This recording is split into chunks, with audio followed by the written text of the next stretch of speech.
ازيكم حبايب قلبي، عاملين ايه؟ يا رب دايما تكونوا بألف خير.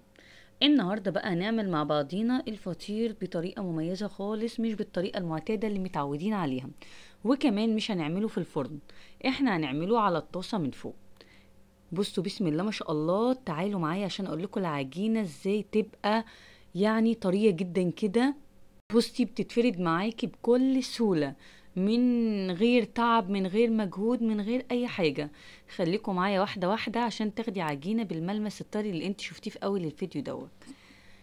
هنا عندي نص كيلو دقيق، عليهم رشة ملح، عليهم معلقة كبيرة من السكر. زي ما انتم متعودين. المية بقى بننزل بيها ايه؟ تدريجيا. هنزل بالمية تدريجيا. انا هنا هوك مسرعة الطريقة لاني عملتها في اكتر من كذا فيديو، فمش عاوزة اطول معاكم الفيديو. المية بقى هنا هوك بنزل بيها تدريجيا واعجن العجينة كويس جدا عشان تكون معايا عرق. تمام كده اهوت. واهم حاجه نوع الدقيق يكون كويس، وانت بتشتري الدقيق تقولي له عاوزه دقيق هعمل بيه فطير. تمام. هعجن العجينه كويس جدا. قبل ما اخلص عجن بقى كده واروح حاطه معلقه زبده. معلقه الزبده اللي بقى هكمل عجن بيها دي بتديها طراوه حلوه قوي، وبتخلي ملمس العجينه معايا حلو قوي. لو خدت بالكم معايا العجينه لا يابسه قوي ولا طريه قوي، اللي هو الوسط. بعد ما عجنتها وسبتها بقى بسيبها حوالي ربع ساعة كده تريح معايا. لو العجينة بتاعتي ريحت كويس هتتفرد معايا بكل سهولة. خليكم معايا خطوة خطوة. بصوا بسم الله ما شاء الله. بصوا يعني لو عاوزة النص كيلو هتحطيه على صينية او طبلية وتعملي بيه فطيرة كبيرة واحدة، مفيش اي مشكلة. اعملي بس الطريقة ديك وخلي العجينة بتاعتك ملمسها زي ما انت شفتي كده، اللي هو لا طرية قوي ولا يبس قوي، اللي هو الوسط. وفي نفس الوقت تبقى ايه؟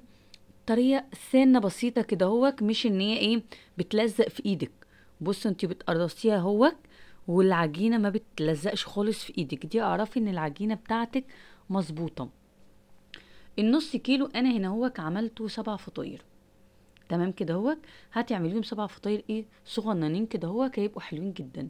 بعد كده بعد ما حطيتهم في صينيه برش عليهم رشه سمنه من فوق او زبده او سمنه على زيت، واسيبهم يرتاحوا حوالي 10 دقايق. بصوا النتيجه. بصي هي العجينه مش متحمله، هي بتتفرد بكل سهوله معاكي. انا حبيت ان انا اوريكي. بصي العجينه ملمسها طري ازاي، يعني زي الزبده كده بتتفرد في ايدك بسم الله ما شاء الله. بعد كده بقى هجيب الصينيه اللي هفرد عليها وهحط رشه كده سمنه، وفي بيحطوا سمنه على زيت، مفيش اي مشكله، المتاح عندك حطيه. بس ما تكتريش الزيت لان الزيت بينشف الفطير. نوع الزبده اللي انا مستخدماه هنا زبده فيرن.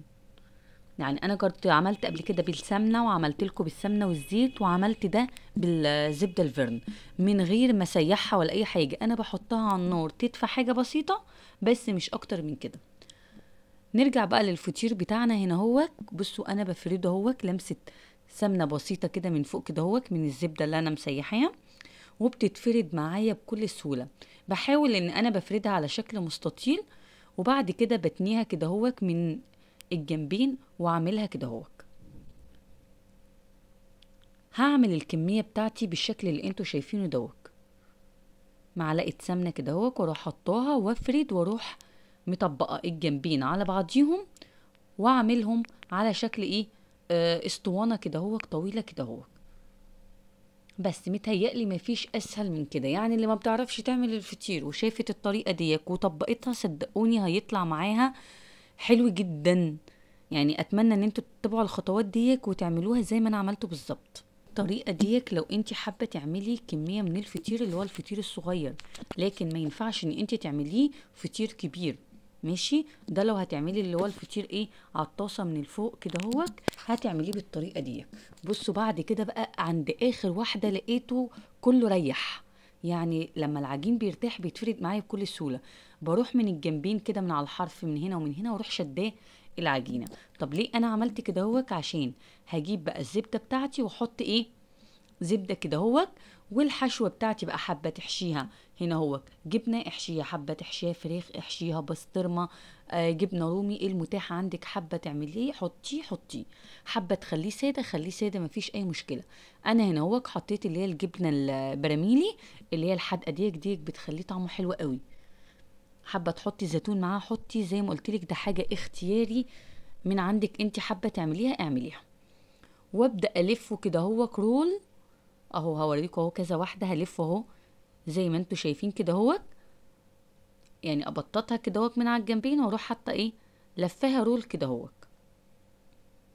خليكم معايا واحده واحده وصدقوني النتيجه تحفه، يعني مفيش اسهل من كده. واجيب بقى على الحرف واروح حاطه ايه في الفتحه اللي من فوق كده هو، وبس كده.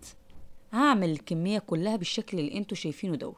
بعد بقى ما هعمل الكميه كلها هحطها في نفس الصينيه اللي انا كنت رصه فيها الفطير، واحط برضو ايه لمسه زبده من فوق كده واسيبه يريح. لما اسيبه يريح بقى هاجي اعمله بكل سهوله، يعني هيتبطط معايا بكل سهوله كده، وهيبقى ايه طري معايا قوي زي ما انتوا شفتوا في اول الفيديو اهو.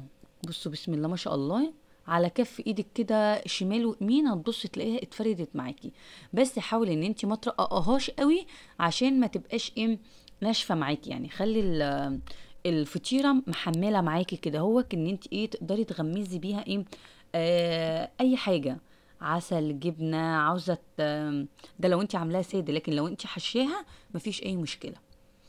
بصوا اجيب بقى الطاسه بتاعتي واحط معلقتين زبده كده اهوت، وعلى نار متوسطه لا عاليه قوي ولا واطيه قوي، وابدا احط الفطير بتاعي زي ما انتوا شايفين كده اهو. بصوا بسم الله ما شاء الله، يعني مفيش اسهل من كده اهو. انا بخلي الفطيره اللي هو سمكها ايه تخين شويه، ما بحبش ان انا اخليه رقيق. الطاسه هنا اهوت هتاخد اول مره هتاخد 3 فطاير، لاني كنت عامله في السبع فطاير عامله زي فطيرتين كبار شويه. بس كده اهو، ولا بغطيها ولا اي حاجه، حابه انت تغطيه مفيش اي مشكله، بس انا ما غطيتهوش وعاملاه قدامكم اهوك واحده واحده. بصوا بسم الله ما شاء الله.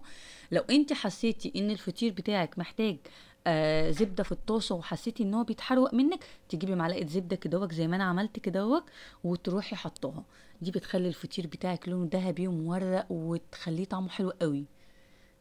اهو الفطيره اللي تعمل اروح حطها ايه في الصينيه، وبيبقى شكله حلو قوي وصغنن وجميل جدا. طب الفطير دوت ينفع ان انا اعمل بنفس الطريقه اعمل كام فطيره كبيره؟ لا، الفطير دوت الطريقه ديت للفطير اللي هو الصغنن دوت، ان انت ايه تعمليه اكبر من عارفين القرص الفلاحي، دي اكبر يعني تشد عن القرص الفلاحي بشويه كده هو. فطير صغنن كده حابه ترشي عليه سكر بودره كده وتلفيه وتحطيه لاولادك كده في المدرسه يفطروا بيه مفيش اي مشكله.